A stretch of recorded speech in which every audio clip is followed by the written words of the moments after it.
Hey guys, Boss and Ramos, and this Sunday the Miami Dolphins defeated the New England Patriots 31 to 17 in their Week 8 matchup. Oh, the joy it is to see Patriots fans sad. I'm sorry, guys, but it is what it is. Jumping straight into highlights, we got Tua here, boneheaded interception, threw it into like triple coverage, intercepted by Kyle Duggar, and yeah, just not the best of looks early in this game for Tua. But then we got Mac Jones finding Kendrick Bourne on fourth down for a touchdown. I mean, couldn't get off the field on that one. That was a tough one to see.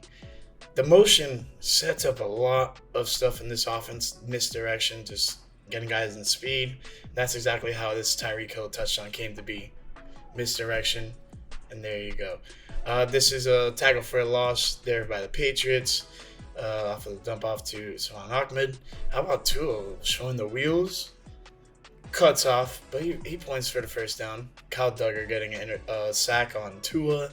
I think that made the Dolphins settle for a field goal, if I'm not mistaken. Or if not, it led to this Cedric Wilson touchdown. One of the two. Mac Jones throws it to who? Jalen freaking Ramsey. What a debut by a Dolphin player. If he would have taken it back to the crib, it would have the place would have literally erupted. But big move by Jalen Ramsey. Botched handoff here. Patriots unfortunately get on top of it. But it is what it is. Miami Dolphins had some miscues in this matchup, but it did not set them back too far. And then we got Mac Jones getting slammed down by the guys. Tyreek Hill, lead blocker here for the Raheem Mostert touchdown. And Tua finding a wide open Waddle. Like I mentioned earlier, the motion is setting up a lot of big plays for this Miami Dolphins offense. It doesn't necessarily have to be the guy in motion getting the ball, but the guy in motion is helping set up big plays for other guys. Both touchdowns by Tyreek and Waddle were off of deceptive motions, which is really cool to see the evolution of this offense and how it continues to change each and every week. But man, the good looks by the Dolphins. Won by 14. I said they were going to win by 2 touchdowns. And I was really hoping what I was saying about Jalen Waddle would happen, which was him getting 2 touchdowns. But fortunately, he did get 1. But it is what it is. Let's get into the team stats. All right, Dolphins had 24 first downs, Patriots had 13. Very slow, methodical type of game for both of these teams. But Dolphins definitely had way more offensive plays. Third down efficiency, 1 of 9 for the Patriots, 5 of 14 for the Miami Dolphins. Fourth down efficiency, 1 of 2 for the Patriots, 3 of 3 for the Dolphins. Patriots' fourth down conversion that didn't go through was on their final play of the game for them. And yeah, that's what it is. All right, and then penalties. 7 penalties for 45 total yards for the Patriots. 3 penalties for 25 yards for the Dolphins. And time of possession, Patriots 24, Dolphins 35. 24, 04, 05, 35, 55. If you want to get down to the nitty gritty there. What a game by the Miami Dolphins. It was fun. It was awesome to be out there. But I am drained. My cousin just got married, and yeah, his wedding was the day before. Let's say things got a little rowdy, a little fun. Oh, man. That highlight was actually draining. I'm so sorry, guys. We're going to get into some stats. We got Mac Jones, 19 of 29. 161 yards, 2 touchdowns, 1 interception, sacked 3 times for a loss of 20. Miami Dolphins, Tua went 30 of 45, 324 yards, 3 touchdowns, 1 interception, 2 sacks for a loss of 12. Patriots overall, the team had 77 rushing yards. Leading rusher was Ramondre Stevenson, 10 carries, 39 yards. But Zeke Elliott right behind 7 carries, 36 yards. Then for the Dolphins, Raheem Mostert. Oh, Jesus. What is going on here? Raheem Mostert, 13 carries for 46 total yards. Jeff Wilson, 5 carries for 23. We had a big one of 11, which was a mean boy run. Probably going to end up on anger runs with Kyle Brandt on Good Morning Football. Overall, 78 total yards on the ground for the Dolphins, so pretty much equal in terms of both teams' running game. Passing game was a massive difference. Kendrick Bourne had 3 receptions, 36 yards, one touchdown, and seemed to possibly get injured. Pharaoh Brown, 2 receptions, 33 yards. That guy is massive. Number 86, I want to say, for the Patriots. He's not human. He's not human. He's an absolute massive guy. If I'm the Patriots, I'm going to try to get them the ball more, especially in red zone area. Hunter Henry, 3 receptions, 28 yards. Demario Douglas, 5 receptions, 25 yards. Everyone else had 1 to 2 receptions under 15 yards.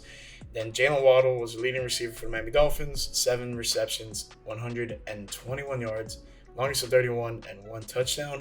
Tyreek Hill, 8 receptions, 112 yards, one touchdown, and 42 was the longest one, which was that touchdown play.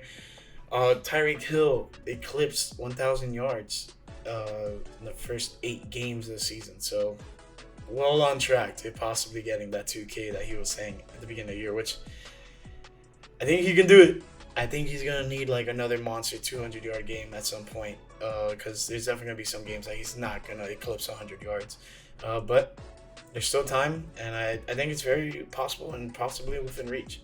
Durham Smythe, 3 receptions, 28 yards. Everyone else had 4 or less receptions. Mostly, Chase Claypool got a pass. One reception for 15 yards.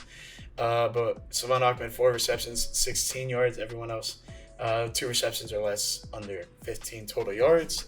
And then, let's see, fumbles. Tua had the fumbled snap against, and then it was recovered by Anthony Jennings. Leading tackler for the New England Patriots was Kyle Duggar, 9 total tackles, 7 solo, 1 tackle, 1 sack, 1 tackle for a loss, 1 pass deflection, 1 QB hit. Mack Wilson Jr., 7 solo, 5 solo, 1 tackle for a loss, and then Jelani Tavai, 1 pass deflection.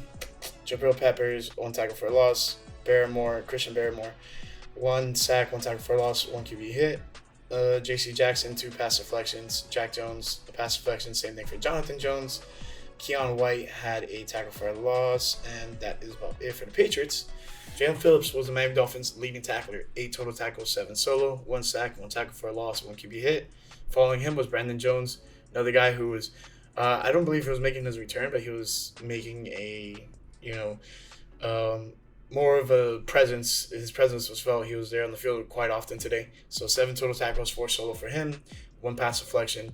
I will say that he left the game a little early. I don't remember if he checked back in or not, but looked like he got a little wind knocked out of him, or they came off of the dropped interception pass that he had.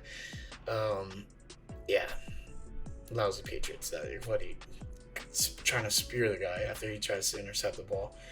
Deshaun Elliott, 1 pass deflection. Christian Wilkins, 1 sack, 1 tackle for loss, 1 pass deflection. 1 QB hit. Kader Kohu, 1 pass deflection, 1 tackle for a loss. Bradley Chubb, 1 sack, 1 tackle for a loss, 2 QB hits. 2 QB hits for Zach Sealer, and a pass deflection for Jalen Ramsey. And Van Ginkel with a QB hits. That's about it there. Interceptions, Kyle Duggar, 1 interception, return for 15 yards. And then Jalen Ramsey, 1 interception, return for 49 total yards. Kick returns, 1 return for Ty Montgomery for 24 yards. Same thing for Braxton Berrios, except it was 25 yards. And then he had 2 punt returns for a total of 17 yards, longest of 12. Chad Ryland had 1 field goal and 2 extra points, longest of 38. And then Jay Sanders, 1 field goal, 4 extra points, longest of 30. And then punting, Kyle Behringer, 5 total punts, 265 total yards of punts, 1 touchback, 2 were in the 20, longest of 63. Jake Bailey, 3 punts, 146 total yards, 1 touchback, 2 of which were in the 20, and longest of 63. All right, guys, make this quick and easy. It was get to the quarterback and stop the run. I think they did both of those. I think they made Mac Jones very uncomfortable in the pocket. And you have to, I don't want to trash the Patriots too much in this sense, but with a not too crazy receiving core, I think the Patriots receiving core is better than what a lot of people think it is. But the biggest thing is they're inconsistent. They don't know who the go-to guy is, and I get injuries happen, so on and so forth. But like, also doing like screen passes to Devontae Parker is not the move. Okay. Anyways, offensively, I said to kind of be more balanced and run the ball a little bit more. They tried to in this game, but same type of thing was happening. Couple injuries on the O line is not helping the running game that much, but I think things will change around a little bit in that sense. So let's hope that the Dolphins can address some of those issues. And then last but not least, they were throwing the ball to Waddle, which I was really hoping for.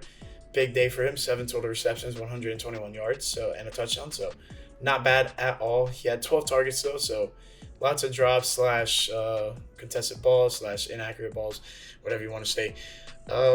Aside from that, I was pleasantly surprised with the Dolphins' performance, but the expectation was to see them go win this game by 2 touchdowns, which they did. And 6-2 overall, 4-0 at home, leading the AFC East by a 1-game lead against the New England Patriots. And then the Jets are right behind at 4-3. So it's anyone's division, guys. It's not in the bag, and it won't be in the bag at all until the very end of the season. So, but with that being said, Tyreek 1,000 yards already. That's awesome. That's awesome. All right. Last but not least, upcoming game: Dolphins, Chiefs in Frankfurt, Germany. It's gonna be an awesome one. I am gonna be traveling to Germany. Guten Tag. I guess I said that right.